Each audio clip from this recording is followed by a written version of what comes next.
Welcome, everyone, to the Revisionist Tales. My name is Heather, and this is the home for myth and tales flavored with roots, bones, and imagination. Let's bring a little magic to the mundane.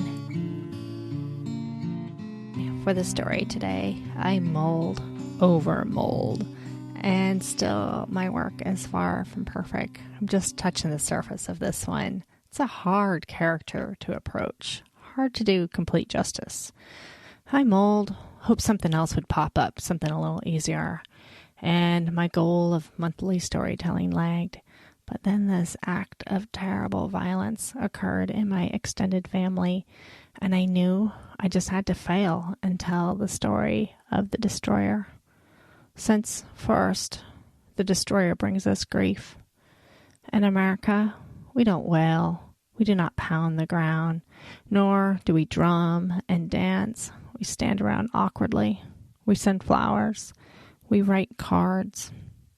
I think of all the people who've been brushed by traumatic deaths. This is a realm of the destroyer. The waves of trauma impacts more than just one person, the person affected, but felt by families, by generations, friends and communities, and even people who just hear the story. Violence can snap her finger at us, and sometimes it shines a mirror of our own self-destruction. The destroyer has her fingers in many pies. It is hard to avoid her. Mythologically, I think of Kali when I call the destroyer, although I do not understand her. I'm a complete novice to even consider her. She is extraordinary, blue, black, inexplicable. She owns temples and texts, thin with a tiger skin and 10 waving arms with her necklace of skulls. Kali is time, the beginning, the end, and the infinite. She is of moon, stars, planets, and earth. She has many stories, and I'll tell this little one. Once upon a time, there were demons that were leading attack on the great goddess Durga, and in her outrage, Kali erupted from Durga's brow, and Kali destroyed the demons, but their blood was regenerative, and so she drained them of all their blood, and she began to grow wild in her destruction, and she threatened to destroy the world, until her husband Shiva laid before her, and Kali remembered herself. In Egypt, there is a mirrored story of Kali and Sekhmet of Egypt. This is the eye of Ra, maybe the OG of Egyptian sun gods. Sekhmet was called to the earth to punish the wicked, but in her rage, she was going to destroy the entire world. So Ra turns the beer red, and rather than drinking more blood, she gets drunk and falls asleep. She was pretty pissed when she woke up. So consider, in the darkness, seed sprouts, waters gush from spring, and the fires light up in the night skies. There's always brilliance in the wings. In America, there's so much fascination with Armageddon. The destroyer, not the destroyer, but the destruction. These stories are predominant in Christian culture and prevalent in many sects in American Christianity. Some folks wait for the end to justify their faith. It's a modern feeling of Ragnarok, almost as detailed as the Norse, with the end of the world as the actions of each god was a precise formula, the bloodbath of violence, which signaled the end of the age of gods as the survivors would make a new world. So how do we approach the destroyer, approach destruction, something as large as a god and the end of the world? But maybe it's easier to visualize it when we think of our own self-destruction. It's hard to put our minds on this element, this complex. How do we create a place for this? We have so many stories, and the violence is so horrifying to hear and to witness. It's so hard to make sense of it. We have so much trauma and so many wounds. The intergenerational trauma, the ancestral trauma that we're all carrying, it looms on our souls. But I believe the destroyer offers regeneration, a clearing, a burning. See, those seeds sprout after the fire. The waters gush clear after floods. So, in honor of regeneration and destruction, I wish to invoke Persephone, the Greek goddess of the dead. I want to see what she offers. Her name means destroyer, to cause and bring death. The backstory, the bones of Persephone, is thousands of years old and layered by invading cultures. I dust off a layer, try to make a little sense of her. I have to divide her into two characters, although she's not very easy to divide. She's not objective or factual. She's archetypal, wild, and unknown. One is the daughter of Demeter, named Kor, which is Greek for girl, the spring maiden. And the other, Persephone, is the god of the dead. The etymology of her name indicates she is the bringer of death. And I suspect if her name means bringer of death, it would be likely she was not stolen to the land of the dead by Hades, but she had been there all along.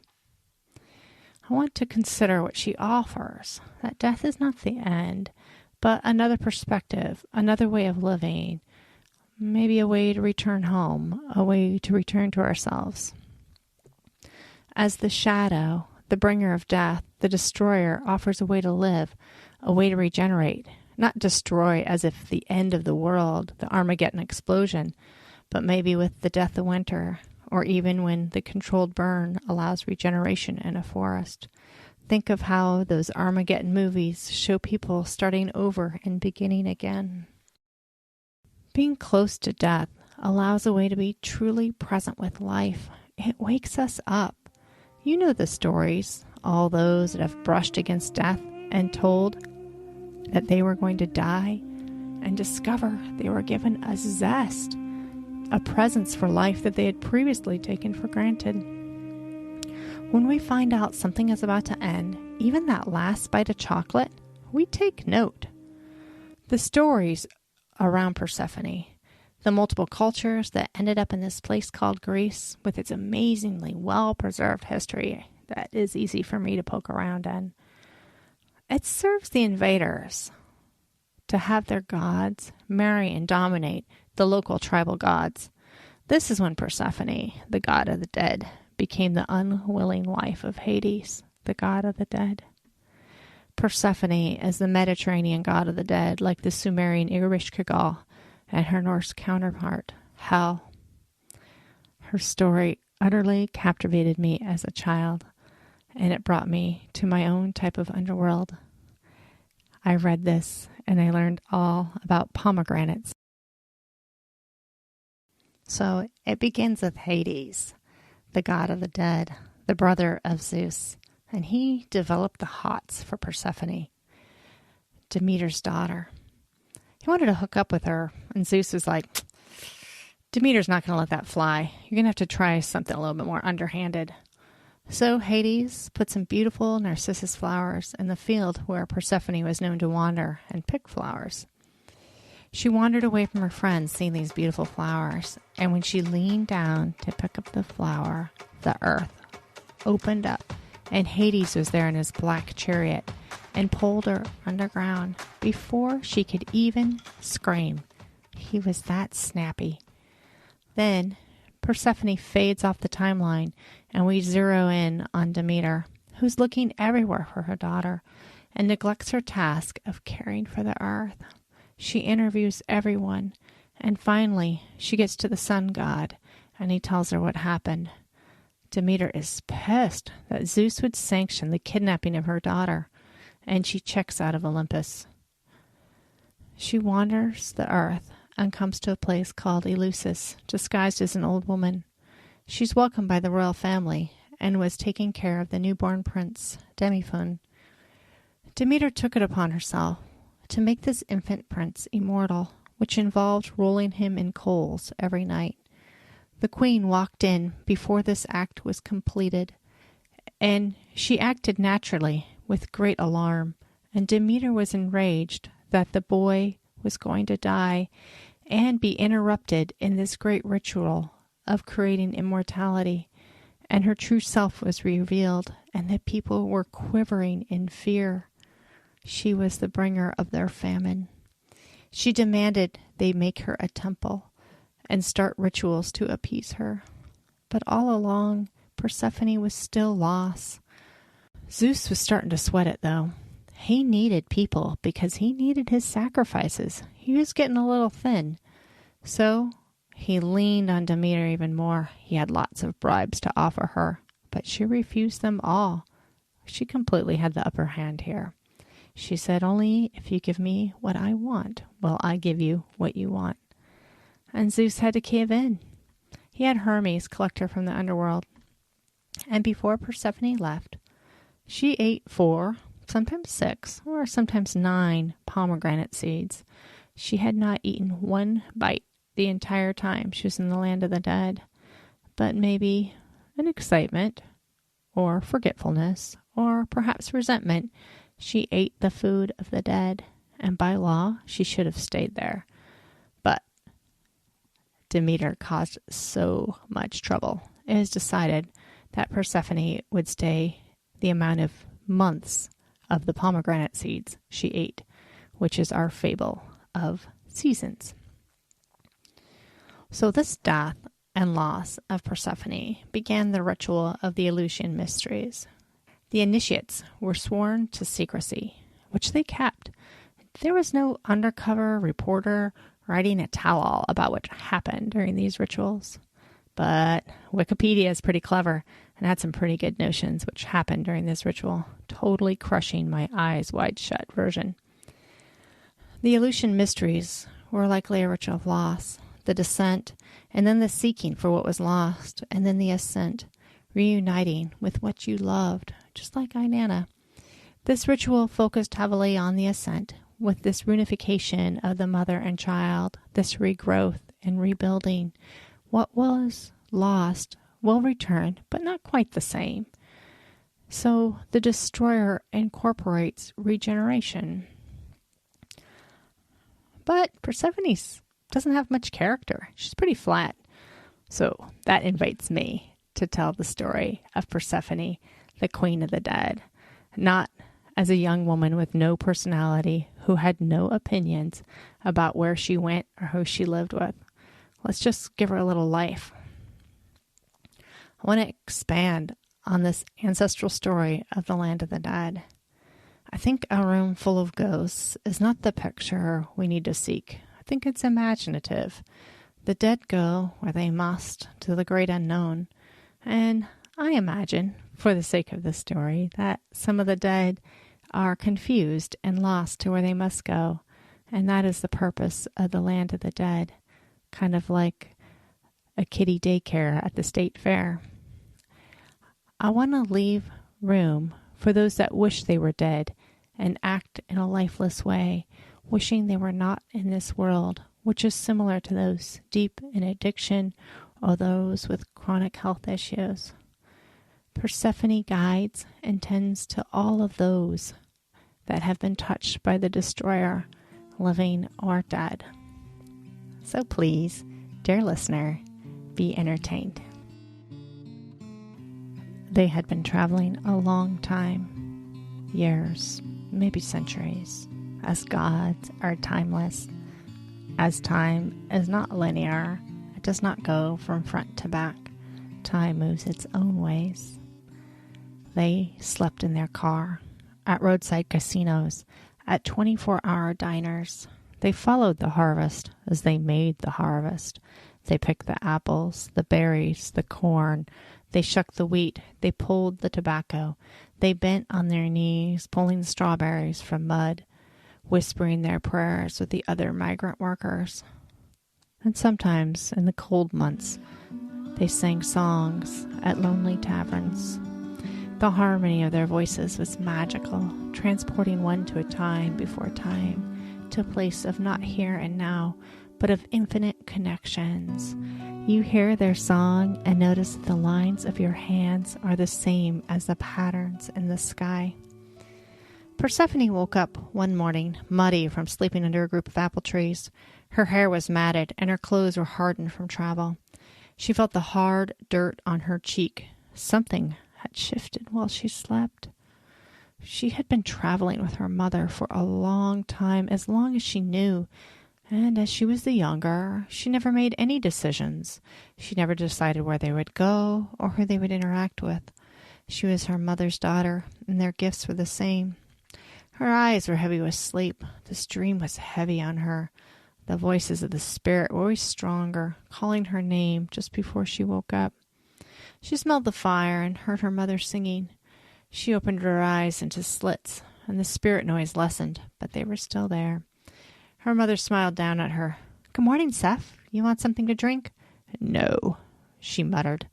The dark caves and spirit whispering were so heavy, and despite the morning air and that oppression of her mother's love. She stood up with her back to her mother and stretched. She saw a dead bird just outside the circle of trees. She picked up the bird and brought it close to the fire. Curious, she couldn't sense its spirit. She felt into the air around her. Many other bird spirits, but not this one. "Another dead animal?" Demeter asked her without looking. It's gone, but the others are here. I can feel them." Demeter could not sense the weight, the spirits that surrounded them. She could only sense the plants, the warmth of the sun, the living creatures, the sprouts coming in the ground. What can you feel?" Demeter asked, with dread. In her deepest heart, she had always known it would come to an end, that her daughter did not belong with her always. "Them," Persephone waved her fingers all around. "The dead." Demeter looked all around her in the bright summer light. The morning dew was drying off in the mud. The leaves caught the golden light of the sun. She closed her eyes, trying to listen. Nothing. "You know, I cannot hear what you hear," Demeter told her. Persephone looked at her mother. Their yellow eyes locked as they stared at each other, speaking a wordless language. Demeter looked at the ground at her feet. The weight in her stomach was immense. Persephone saw Demeter give in, and Demeter never gave in. This was her truth then. "You always knew. You always knew I was not for this world," Persephone told her mother, keeping her face straight, but her voice felt shrill. The power of acknowledging what lived in her heart hurt with relief. How long the dead had been with her, and how long she had pretended they were not. Demeter's eyes watered. "It was not what I wished for you, this darkness and so much grief." "But you named me Persephone. My name means death." "It is not what I wished for you," Demeter told her. "There is what is, as this name belonged to you, but I did not want it to belong to you. And I know I did you a great disservice by pretending otherwise." Demeter looked away again. This dread was overwhelming. She had falsely hoped. She had been wrong about her daughter, hoping if she loved her enough, held to her, if they traveled, perhaps the dead would never find them. Demeter stood tall and bit her lip. She looked lovely and wise. She looked at her daughter. "You know, there is no greater honor than to be the god of the dead, Persephone," she told her, and she stepped closer, putting her hand on her wrist. "I see you, bringer of death, and I fear you. As I bring life, you will harvest it, yet you will provide the comfort to those that have suffered, as you can help them hold their pain." Persephone nodded, emboldened to be her own true self at last, her own denial lifting like a fog. "You must make me a crown before I leave," she requested. Demeter nodded and looked around. The apple tree held wild rose thorns from last summer. She carefully untangled them, and with the heat of her hands, she created a new crown of thorns for her daughter. "The way will not be easy," she said as she worked. "I do not know the way, but I feel you must find a place," Demeter imagined. "I am looking for the river, the one that comes in my dreams," Persephone told her. Demeter nodded and placed the crown on her head. This is a gift for my beloved, the queen of the dead, the destroyer, Persephone. Persephone's eyes glowed nearly silver as she grew in height. She did not resemble the spring maiden, but a terror, a creature of horror. Demeter stepped back, surprised, but also proud. The spirits chose well, she said, and her spine felt chills to see her daughter in her full truth.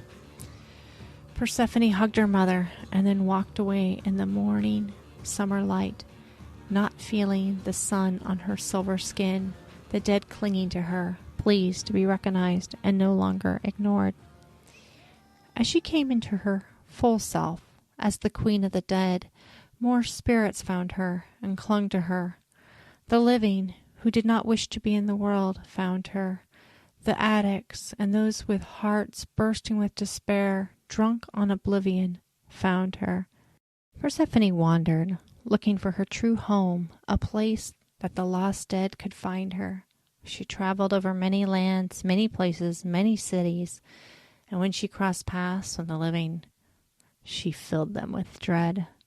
The living could not see her ghosts, and sometimes could not even see her, but they could feel it.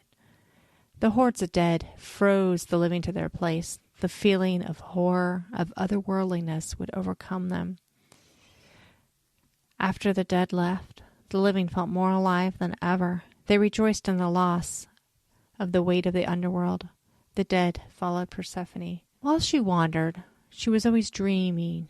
She was in another time and place, and as she searched for this place that she could not find, she dreamed. She dreamed of caves of infinite darkness. She dreamed of the river, black but covered with tiny stars. She dreamed of the silver fish gleaming like little moons in the dark water. She was seeking this place, this black river, and as she wandered, the dead were glad for a helper and a friend as they were lost. Some of them had wandered for many, many years, unsure why they were still here, unable to be free. Sometimes she was able to whisper to them, soothe them, and they would be free, gone. But many of them had a reason to cling. There was something that hung on to them, something they had to solve before they could return to where they belonged. How long she would wander, Persephone wondered, continuing to think of this black river, and her hands whitened by the tears of the dead. She would wander with a heavy heart, but her back straight as she looked for her passage home. She went through villages looking as a mad woman, ragged, yet the fear she invoked, no one could look at her. The waves of dread that followed her, bare feet in the dust. Everyone hid in their homes, and the dead touched the faces of the living with the longing of the life they had lost. The river always felt closer, but she could never find it.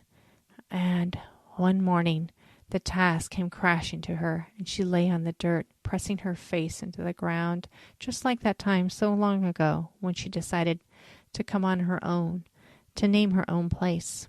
She could not find this river. It is not as easy as I thought, she admitted.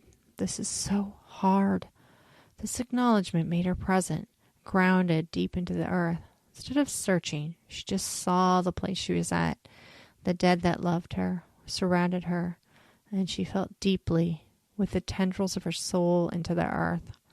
She whispered into the ground, "Mother." And she wondered deeply about Demeter. She kept pressing, "Mother, come to me." Not as a command, but a plea. And soon Demeter was there, her hair golden and full of thousands of tiny flowers. "Seth, you do not look well," Demeter said, bending over her. "I am not," Persephone agreed, unable to move from the ground. Demeter looked around her. This desolate place that she'd been called to was a fallow field outside of a very small village.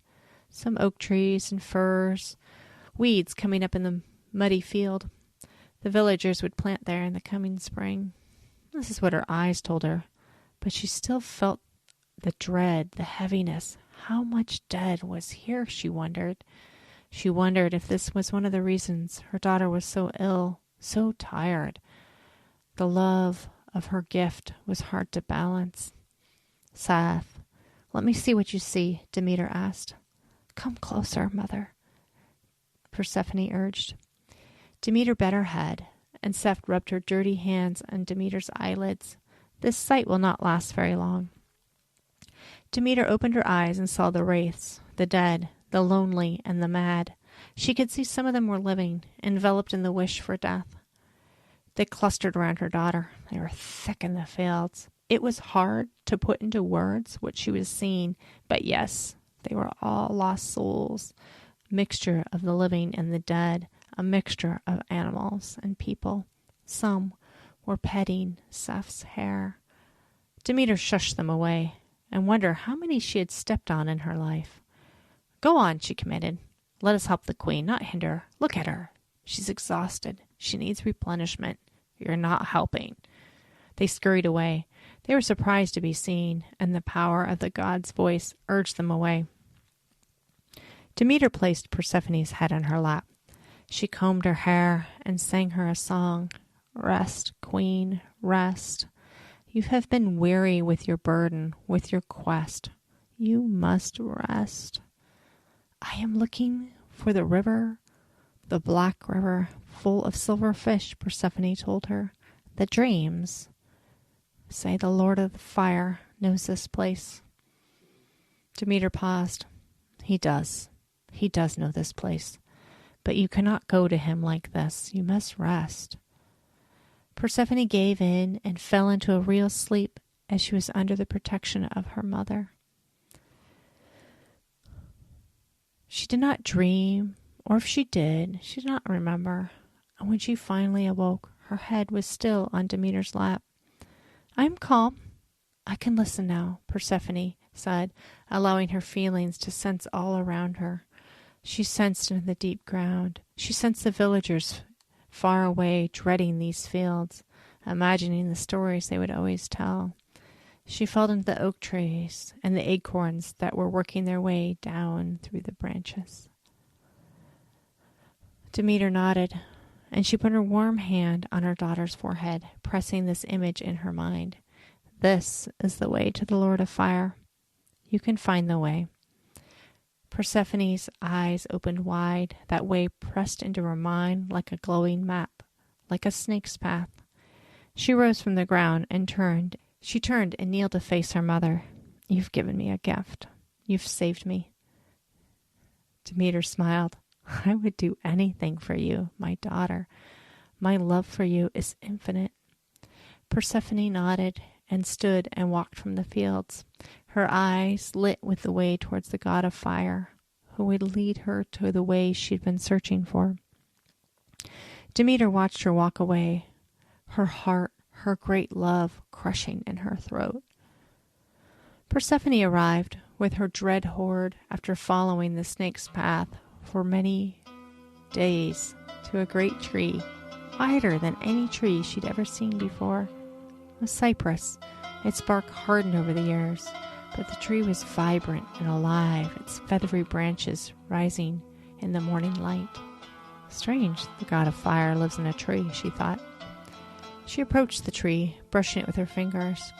She knew the Lord of Fire sensed her dead, and perhaps he'd always known she would come, seeking the way.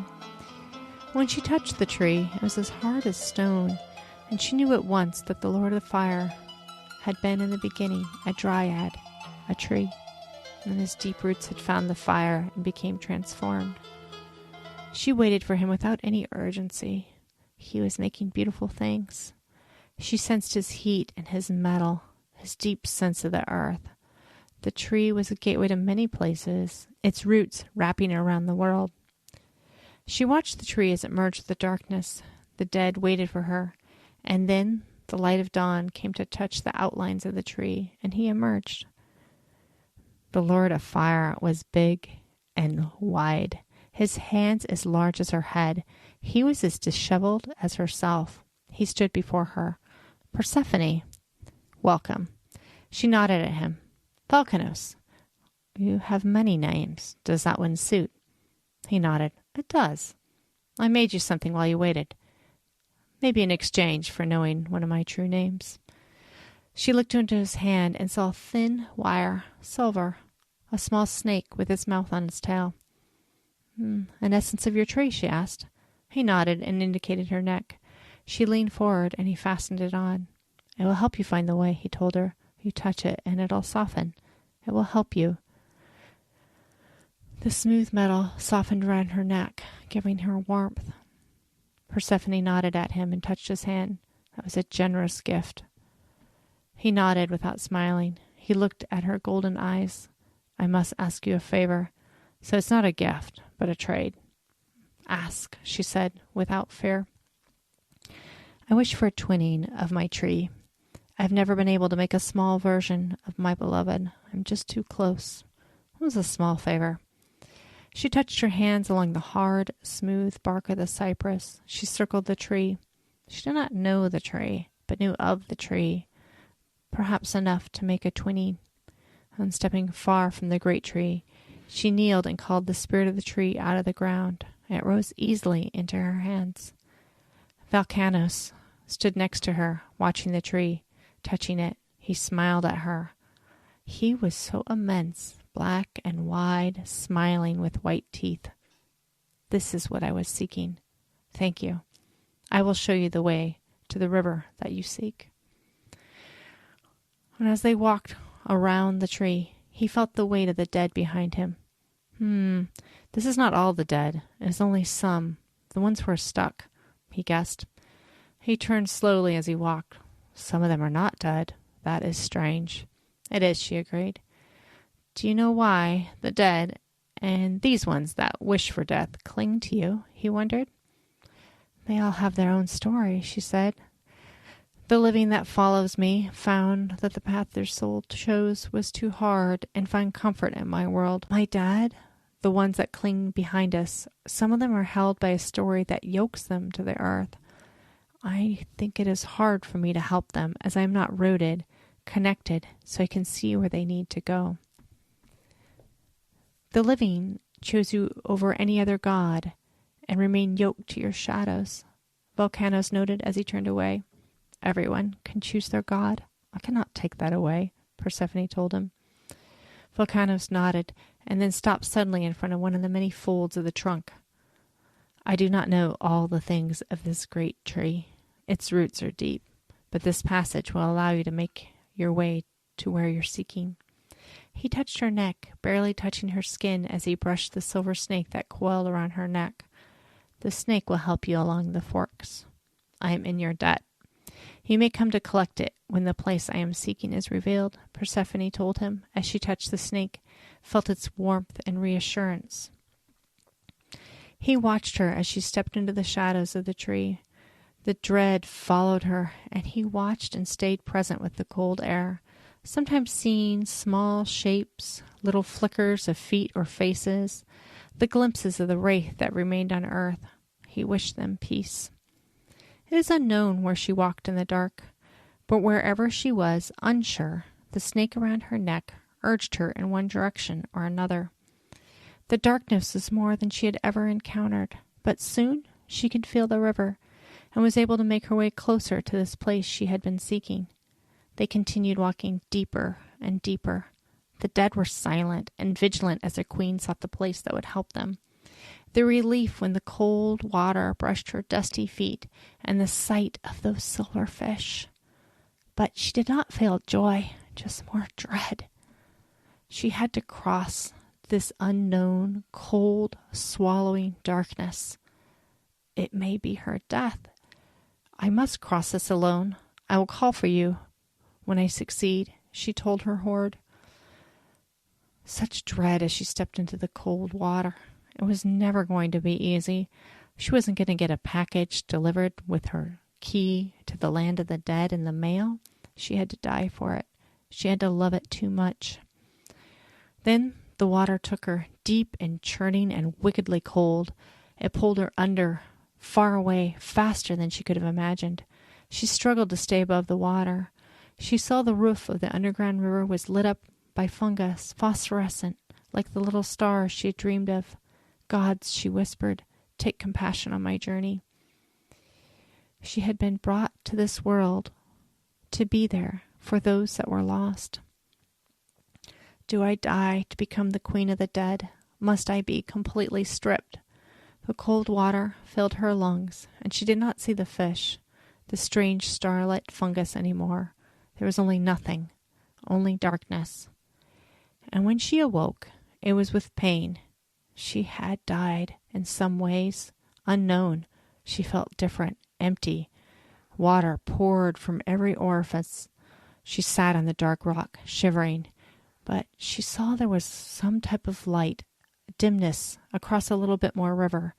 She stepped into the river, which wasn't as deep, and crossed to the shoreline. She was relieved that it was shallow. Gingerly, with great pain, she walked, and as she stepped away from the water, she saw the cavern. The snake around her neck warmed her with delight. "Is this the place?" she asked the snake, but she already knew the answer. It was not an underworld, but a different fabric from the world she had inhabited. A realm, unseen, a dimension. The fabric of the world was thin hair. She was in a place full of light, full of tunnels. It was her place to shape as she pleased. "I've been looking for you," she told the place.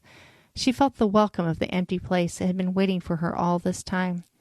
"We will work together and make a safe place for the lost souls that cling, and you can help me guide them home to where they belong." She felt the delight of the great cavern, warm and inviting. "We will plant an orchard of pomegranates, gardens to bring us delight." The place warmly accepted her offer. She kneeled on the mud floor, imagining her realm. Her soul expanded with all its love, all its beauty, to be everything she had been seeking. Her silver snake unwound itself from her neck to find itself and discover its own wisdom underground, to create its own space within their new kingdom. She put her hands into the muddy floor. "Come," she called into the ground, to the lost wraiths. She felt their joy that she was not as lost as they began to make their way down the river to find her.